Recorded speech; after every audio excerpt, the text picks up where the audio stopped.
सबैजनामा नमस्ते, म विजय रेग्मी। आजको यस भिडियोमा हामी कुरा गर्न गइरहेका छौँ अध्यादेशको बारेमा। पछिल्लो समय नेपाल सरकारद्वारा ल्याउन खोजिएको अध्यादेश किन यति धेरै विवादमा आयो त? किन फेसबुकदेखि बजारसम्म यसको चर्चा चुलिएको छ? के हो त वास्तवमा अध्यादेश भनेको?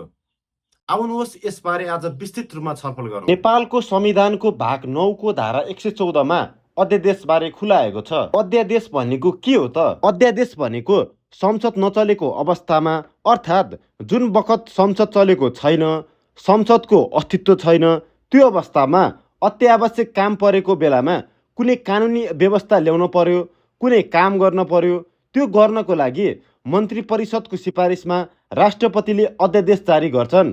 त्यसलाई नै अध्यादेश भनिन्छ। र धारा 114 को उपधारा 2 बमोजिम जारी भएको अध्यादेश ऐन सरह मान्य हुनेछ, अर्थात् कानुन सरह नै लागू हुनेछ। तर के अध्यादेश सधैँ कानुन सरह रहिरहन्छ त? पक्कै पनि रहँदैन। अध्यादेश राष्ट्रपतिले जुनसुकै बखत पनि खारेज गर्न सक्नेछ। संसद चलेपछि दुवै सदनमा यो अध्यादेश पेश गर्नुपर्छ। यदि संसदको दुवै सदनले यसलाई अस्वीकार गर्यो भने यो अध्यादेश स्वतः निष्क्रिय हुन्छ। संसद प्रारम्भ भएको मितिलेदेखि 60 दिनभित्र यदि संसदले यसलाई पास गरेन, अनुमोदन गरेन भने त्यो अवस्थामा पनि अध्यादेश स्वतः निष्क्रिय हुनेछ।